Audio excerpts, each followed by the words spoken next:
오늘 말씀은 내가 너를 이방의 빛으로 삼아입니다. 사도행전 13장은 바울의 1차 전도 여행의 선교 여행의 시작이라고 기록되어 있습니다. 이 시기에 바울과 바나바는 안디옥 교회에서 파송을 받아 구브로와 비시디아 안디옥으로 갔죠. 그들은 먼저 그곳에서 유대인 회당에서 복음을 전했습니다. 그러나 많은 유대인들은 그를 시기하여 그를 배척하였죠. 그러나 하나님의 계획은 결코 사람의 반대에 막히지 않았습니다. 바울은 구약의 이사야서 49장 6절 말씀, 그가 이르시되 내가 나의 종이 되어 야곱의 지파들을 일으키며 이스라엘 중에 보존된 자를 돌아오게 할 것은 매우 쉬운 일이라. 내가 또 너를 이방의 빛으로 삼아 나의 구원을 베풀어서 땅끝까지 이르게 하리라를 인용하면서 그 자리에서 담대하게 이방인들을 향해서 하나님의 계획을 선포했죠. 바로 여기서 그 유명한 내가 너를 이방의 빛으로 삼아 너를 땅끝까지 구원하게 하리라는 말씀을 바울이 한 것입니다. 그리고 실제로 바울의 말씀으로 인하여 수많은 이방인들이 복음을 듣고 믿게 되었으며 기뻐하며 찬송하게 되었습니다. 그리고 이로 인해서 주의 말씀은 온 지방에 퍼지게 되었죠. 이 배경 속에서 오늘 본문은 선교란 무엇인가, 우리는 왜 선교를 해야 하는 건가, 그리고 하나님께서 이미 준비하신 사역은 어떻게 이루어진가를 우리에게 알려줍니다. 오늘 말씀의 첫 구절은 이렇게 시작하죠. 앞서 우리가 같이 읽은 대로 주께서 이같이 우리에게 명하시되 내가 너를 이방의 빛으로 삼아 너를 땅끝까지 구원하게 하리라. 여기서 중요한 단어는 바로 명하시되라는 단어입니다. 이 단어가 중요한 이유는 이 단어를 통하여 선교는 선택사항이 아니라 하나님께서 우리에게 맡기신 명령이라는 것을 알려주기 때문입니다. 따라서 바울과 바나바는 단순히 자신의 열심으로 이방인들에게 간 것이 아니라 하나님의 명령을 순종함으로 간 것이라고 우리가 말할 수 있죠. 그리고 이 명령은 예수님께서 먼저 마태복음 28장에서 하셨습니다. 바로 그 유명한 모든 민족을 제자로 삼으라는 명령이죠. 마태복음 28장 18절에서 20절은 이렇게 말합니다. 예수께서 나와 말씀하여 이르시되 하늘과 땅의 모든 권세를 내게 주셨으니 그러므로 너희는 가서 모든 민족을 제자로 삼아 아버지와 아들과 성령의 이름으로 세를 베풀고 내가 너희에게 분부한 모든 것을 가르쳐 지키게 하라. 볼지어다 내가 세상 끝날까지 너희와 항상 함께 있으리라 하시니라. 아멘. 그러나 여기서 또 중요한 단어가 있습니다. 47절의 핵심 단어는 명하시되가 아니라 바로 이방의 빛이죠. 여기서 언급된 이방의 빛은 예수님께서 요한복음 8장 12절에서 자신을 나는 세상의 빛이라고 하신 말씀과 관련이 있습니다. 예수님께서는 자신을 따르는 자들에게 자신의 생명의 빛이 있을 것이라고 약속하셨습니다. 따라서 우리가 이방의 빛이 된다는 것은 우리가 이어받은 예수님의 빛을 세상 속에서 찬란하게 비추는 자들이 되어야 한다는 뜻이죠. 그저 이스라엘에서만이 아니며 우리나라에게만도 아니며 모든 민족에게 말입니다. 빛은 무엇입니까? 바로 어둠을 밝히는 것이죠. 그리고 어둠은 죄를 상징합니다.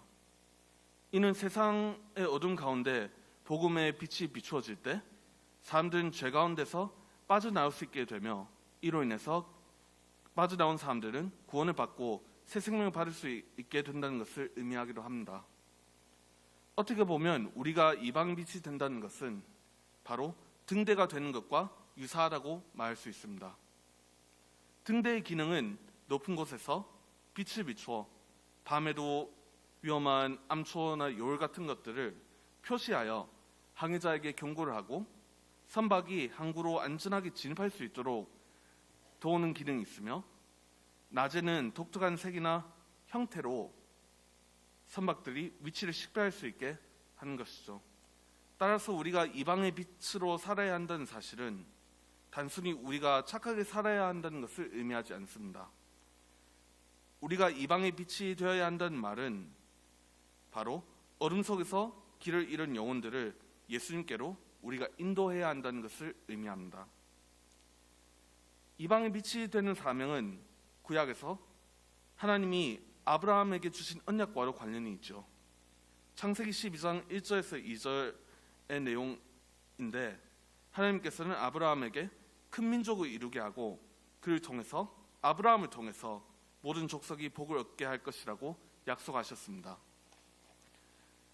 그리고 아브라함을 통해 시작된 하나님의 구속이나 구원 계획은 예수 그리스도를 통해서 완성되었고 오늘날 교회를 통하여서 지금도 열방으로 흘러나가고 있습니다.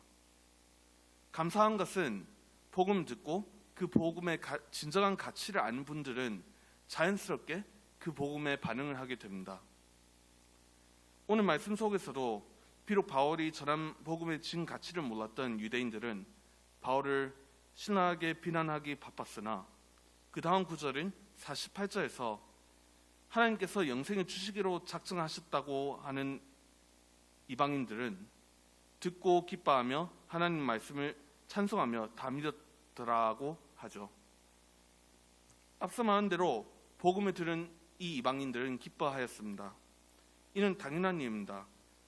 하나님의 은혜를 깨닫고 죄에서 해방된 기쁨을 누린 자들은 반드시 찬송하며 감사하게 되기 때문이죠.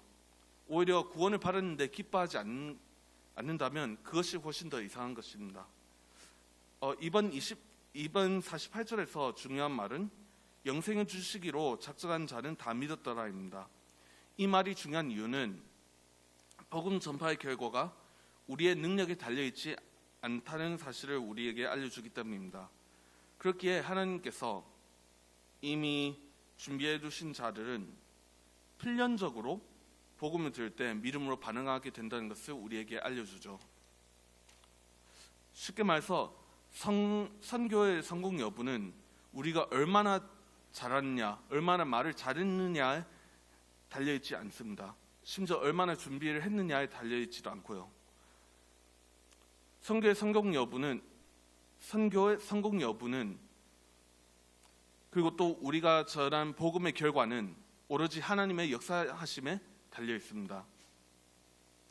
이렇게 우리가 할 수 있는 것은 그저 모든 것을 결과를 하나님께 믿고 맡기며 오직 우리에게 맡겨진 복음을 전하는 일에 충실히 행하는 것이죠. 예를 들자면 이전에 제가 언급한 적이 있던 제 어머니의 이야기가 있겠습니다. 저희 어머니는 중국어를 잘하는 편도 아닙니다. 그런데 버스 정류장에서 갑자기 이 사람에게 전도를 해야겠다는 마음을 주님께서 주셔서 어머니는 그 사람에게 이야기를 걸었습니다. 그러나 어머니가 하신 말은 바로 예수님을 믿지 않으면 지옥에 간다는 말이었습니다. 전 어머니가 나중에 저한테 얘기했을 때 듣고 놀랐습니다. 초반부터 그렇게 말하면 누가 듣고 싶어 하겠습니까? 저라도 네 알겠습니다 하고 그냥 갔을 것 같은데 네. 그것도 심지어 어머니도 보통 그렇게 말을 복음을 전할 때 그렇게 말을 안 한다고 하셨습니다. 그런데도 어머니께서는 왜 그런지는 모르나 하나님께서 자신의 마음에 심어두신 말씀에 순종하고 그대로 주님께서 주신 말씀을 전했던 것이죠. 그러나 이 말로 인해 어머니께서 전도하신 그분이 저희 교회로 오게 되셨고 심지어 예수님을 영접하게 되었을 뿐만이 아니라 자신의 아내 그리고 아들도 교회로 데리고 오게 되었습니다. 이렇게 전 가족이 전도를 받아 예수님을 만나게 되었던 것이죠. 예수님을 이 분들이 믿게 된 것은 만나게 된 것은 절대로 저희 어머니가 말을 잘하고 대단한 분이라서가 아닙니다. 앞서 말했듯이 저희 어머니는 중국어를 완벽하게 구사한 사람도 아니었고 평범한 사람이었습니다. 그러나 하나님께서는 저희 어머니를 통하여 이분과 이분의 가족이 복음을 들음으로써 구원을 받을 수 있게 예비하셨습니다. 그러므로 인하여 찰떡같이 말을 하지 못함에도 불구하고도 하나님께서 어머니가 전도를 했을 때 그분의 마음에 복음이 사기 자라게 하셨습니다. 선교란 그런 것입니다. 만약에 우리가 주님의 뜻대로 주님의 말씀과 말과 우리의 삶으로 전하면 그 복음은 진정으로 듣는 사람을 무조건 바꾸게 합니다. 그 복음은 다음 구절인 49절에 주의 말씀이 그 지방에 두루 퍼지니라는 말씀대로 확산되게 되죠. 여러분, 우리가 그리스도를 믿고 구원을 받을 수 있게 된 것도 결코 우연히 된 일이 아닙니다. 복음은 오늘 말씀이 우리에게 알려주듯이 한 지역에만 머무르지 않습니다. 한번 전파되기 시작하면 성령의 능력으로 계속해서 퍼져나갑니다. 그리고 이 일은 하나님께서 훨씬 이전에 이미 앞서 언급했던 창세기 12장 1절에서 2절에서 아브라함에게 약속하셨던 때 그 이전부터 하나님께서 계획하셨던 것이죠. 좀 더 구체적으로 말하자면 하나님께서 우리를 위하여 준비하신 복음은 우리나라보다 심지어 5배나 작고 작은 이스라엘이라는 곳으로부터 그 주변 나라로, 그 주변 나라에서 로마를 비롯한 바울의 선교 지역들로, 그리고 로마를 비롯한 바울의 선교 지역들에서부터 영국으로, 영국에서 미국으로, 그리고 미국에서 1866년에 처음으로 우리나라까지. 1866년은 생각보다 오래된 시간이 아닙니다. 그러나 그 해 토마스 선교사님의 순교를 시작으로 하나님의 말씀은 한국 땅에, 우리나라 땅에 씨앗처럼 뿌려졌습니다. 그리고 이후 수많은 선교사님들의 헌신을 통해서, 예를 들면 언더우드나 아펜젤러 같은 선교사님들을 통해서 우리나라 교회들은 성장하게 되었고, 이제 우리나라 교회는 다른 나라에도 선교사를 파송하는 교회로 성장하게 되었습니다. 우리 자랑스러운 수시민교회 단기선교팀도 또한 그 연장선에 있다고 할 수 있습니다. 복음은 멈추지 않습니다. 우리에게 이어졌습니다. 우리 교회가 라오스까지 복음을 전하러 간 것은 단순히 좋은 일을 하러 간 것이 아닙니다. 우리는 하나님의 구속 역사를 행하는 일부가 된 것입니다. 우리가 이방의 빛이자 세상 빛으로 세워졌다면 우리는 교회 차원을 넘어서 개인의 차원에서도 해야 하는 일이 있다고 오늘 말씀은 우리에게 알려주죠. 바로 우리의 직장에서, 학교에서, 가정에서, 이웃 관계 속에서 복음을 전하는 것입니다. 우리가 복음을 전할 때 어떤 사람들은 반대할 수도 있습니다. 대놓고 욕을 할 때도 있죠. 그러나 이 사실이 우리를 낙심하게 만들면 안 됩니다. 왜냐하면 하나님께서 이미 사람들을 준비하셨기 때문입니다. 그리고 사람들은 하나님께서 계획하신 대로 만약에 복음을 듣게 될 것이면 무조건 복음을 듣게 될 것이며, 그리고 기뻐하며 찬송하게 될 것입니다. 구원은 사람의 힘으로 이루어질 수 없죠. 구원은 오직 하나님의 능력으로만 이루어질 수 있습니다. 그렇게 우리가 전도 현장에서 열매가 있길 바라면 기도로 준비하고 파송하며 동역해야 하는 것입니다. 이는 선교에 대해서 이야기할 때도 마찬가지입니다.